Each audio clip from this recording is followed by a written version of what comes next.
Amit take 3 ये plane में जाने दीजिए।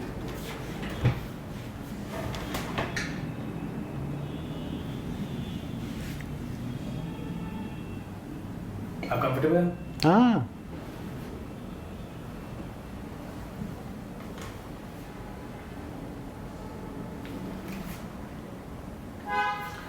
तो जमघट की कहानी कहाँ से शुरू है? जी, जमघट की कहानी ये है कि 2003 में एक बार फिर से शुरू करते हैं। हाँ। बहुत सीरियस लग रहे हैं।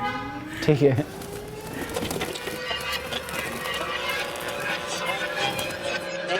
तो जमघट की कहानी ये है कि 2003 में एक ऑर्गेनाइजेशन है एक्शन एड। मैं और लोकेश जैन दो लोगों को एज अ थिएटर आर्टिस्ट बुलाया गया और मकसद था कि एक नाटक बनाना और प्रिंस चार्ल्स के सामने दिखाना और सड़क की जो भी सिचुएशन है वो उन तक पहुंचाना।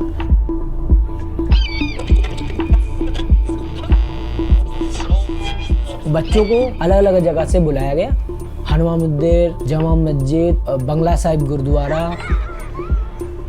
पर चैलेंज ये था कि जो भी बच्चे थे वो इंग्लिश नहीं बोल पाते और प्रिंस चार्ल्स को हिंदी समझ में नहीं आता, तो हमने माइम थिएटर को यूज़ किया।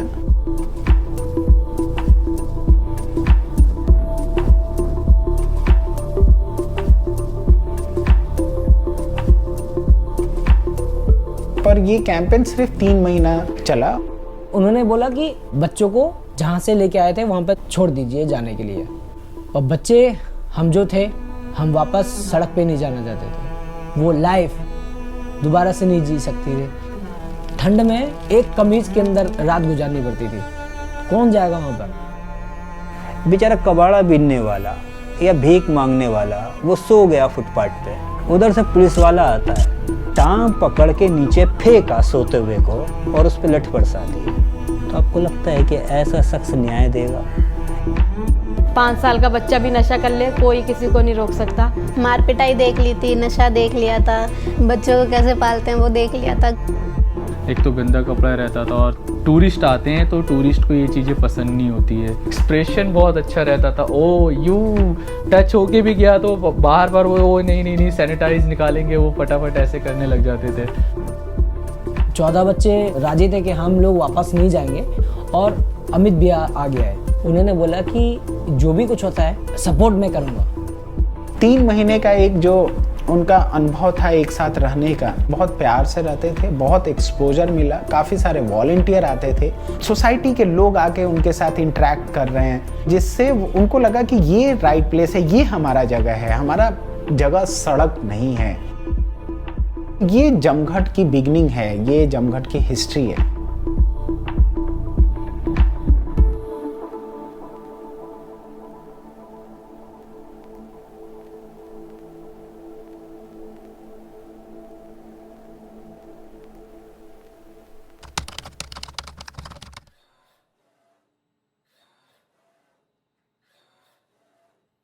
तो हाँ, इसके वजह से जमघट शुरू हुआ और शुरू में कुछ भी नहीं था, सिर्फ नाटक करने वाला सामान था, इसके अलावा कुछ भी नहीं था। एक डोनेशन बॉक्स था, मेरे को आज भी याद है।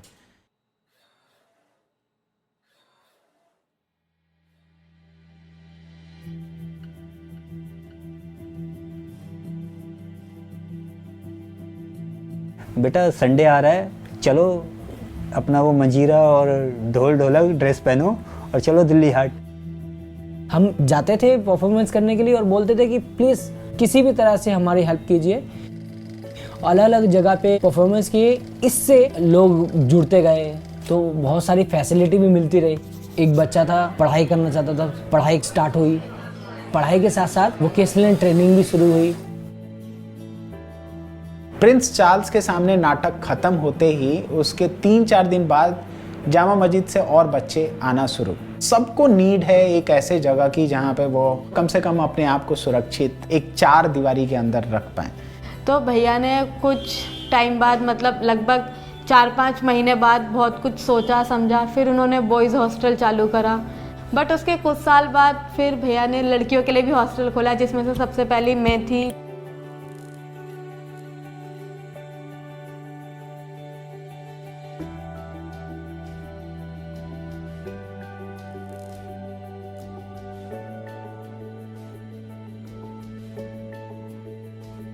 किसी के सिंगल पेरेंट्स हैं और कोई कोई जमा मस्जिद में रहता है, सड़क पे ही रहता है, मतलब जब उन्हें ज़रूरत होती है तो रेन बसेरे में चला जाता है। किसी के दोनों ही नहीं है, पेरेंट्स ही नहीं है, भाई बहन है, वैसे टाइप के बच्चे यहाँ पर हैं। किसी की मम्मी को दिमागी हालत मतलब सही नहीं है, वैसे बच्चे यहाँ पे हैं। मतलब हॉस्टल में रहना भी इतना आसान बात नहीं था स्टार्टिंग में हमारे लिए, क्योंकि बहुत पाबंदी थी। तुम बाहर नहीं जा सकते, तुम गुटखा नहीं खा सकते, तुम ये नहीं पी सकते, तुम ये नहीं कर सकते, कहीं पे भी नहीं सो सकते। बहुत मुश्किल से जमघट वालों ने हमें बहुत कंट्रोल करा, बहुत प्यार से सिखाया। दीदी ने हमें कंप्यूटर दिखाती थी, मैं कहती थी ओहो ये तो मैं, ये मैजिक हो कैसे रहा है। हमें कंप्यूटर पे गेम खेलना पसंद था, तो उन्होंने हमें गेम से ही सिखाना शुरू करा। गेम में ही ABCD गिनती, तो वो उस तरह से मतलब हमें पढ़ाते थे भी और खिलाते भी थे। हमारा काम भी होता था, उनका काम भी होता था।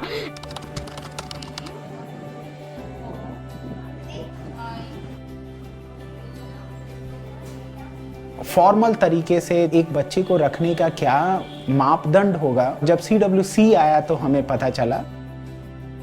पर जैसे जैसे हमें पता चला हमने उस सारे नियम को फॉलो किया। हमने JJ एक्ट में जमघट को रजिस्टर किया। अचानक से चीज़ें जो बदली कि 3 केयरटेकर चाहिए, 1 कोऑर्डिनेटर चाहिए, काउंसलर की ज़रूरत है, डॉक्टर की ज़रूरत है, इसके अलावा डाइटिशियन की ज़रूरत है। जैसे मुझे ड्रम्स का बहुत शौक था, पूरा ड्रम सेट ला के दे दिया और वहीं पे मैं बजाता रहता था। तो वो भैया सुनते थे, वो कोशिश करते थे कि हाँ हमारा जो है वो पूरा हो जाए, है ना। 2 क्लास छोड़ी ना इलेक्ट्रिक। अरे videography, photography, electrician, mobile repairing, laptop repairing, पता नहीं क्या क्या नहीं सीखा मैंने। हमने जो भी मांगा है, भले ही वो हमारे लायक ना हो, बट हमारी तरफ से वो चाहते थे कि तुम एक बार कोशिश करो, तुम करोगे तो ही तुम्हें समझ आएगा तुम्हारे लायक है या नहीं है। ठीक है, क्या बनेगी? वर्षा हमेशा अपनी सहेलियों के साथ, 1-2 दोनों सहेलियों के साथ स्कूल जाती है। पापा हमेशा मम्मी चांदनी।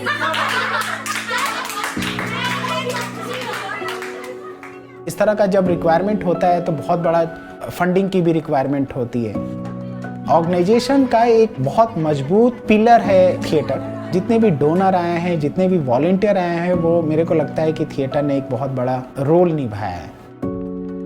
एक फंडरेजिंग ये इवेंट है जिसमें हम लोग टिकट सेल भी करेंगे। हमने हर साल स्टेज प्रोडक्शन किया है, जिसमें कम से कम 2 महीने का एक प्रैक्टिस करते थे और उसके बाद जाके परफॉर्म करते थे। और जितने भी वॉलंटियर और जितने भी डोनर थे, WHO से लेके UN की जितनी भी एजेंसी है, वर्ल्ड बैंक हो, यूनिसेफ हो, उन सब के लिए प्ले किया है हमने। और पैसे से ज़्यादा मेरे को लग रहा है कि जो चीज़ें हमें मिली हैं, लोगों के साथ कनेक्शन मिला है, लोगों ने जमघट के काम को करीबी से देखा है।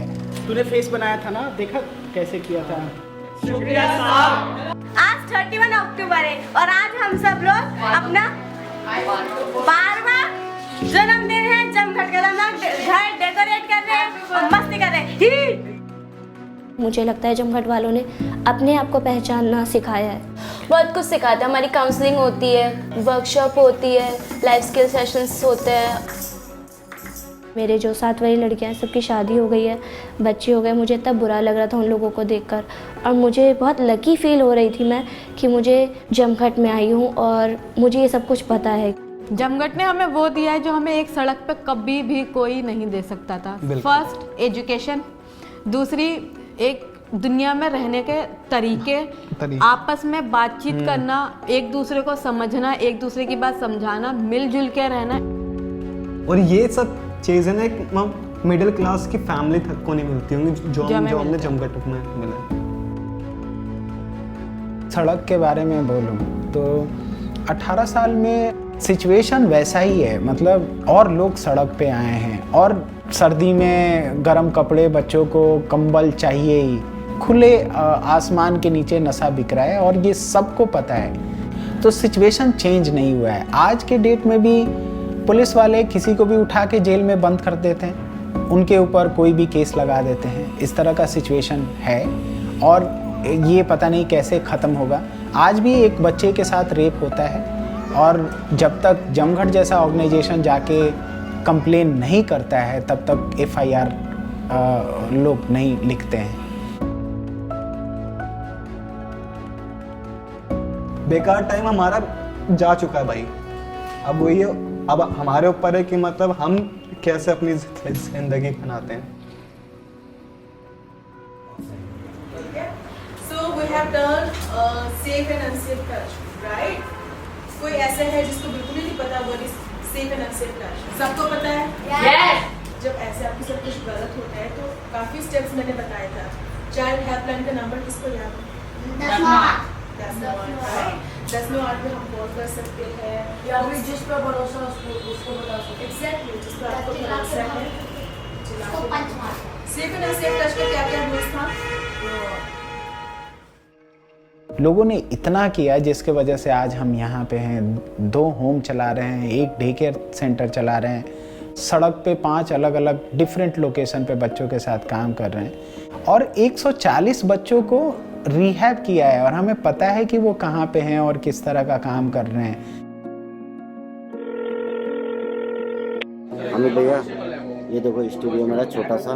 मैं अभी पेंटिंग का कार्य करता हूँ राजस्थान में और मैं कॉलेज कर रही हूँ। आई एम टूर गाइड इन सलाम सिटी वॉक। मैं BA 3rd ईयर में हूँ। मैं पाटा इंडिया संस्था में जॉब कर रहा हूँ।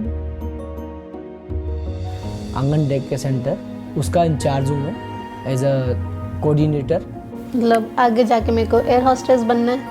मेरे को सोशल वर्किंग में थोड़ा बहुत इंटरेस्ट है, थोड़ा बहुत नहीं, बहुत ज़्यादा इनफैक्ट। मैंने बहुत सी गज़लें लिखी, कविताएं भी लिखी। मतलब मैं बेसिकली लोगों को फार्मिंग की कंसल्टेंसी देता हूँ।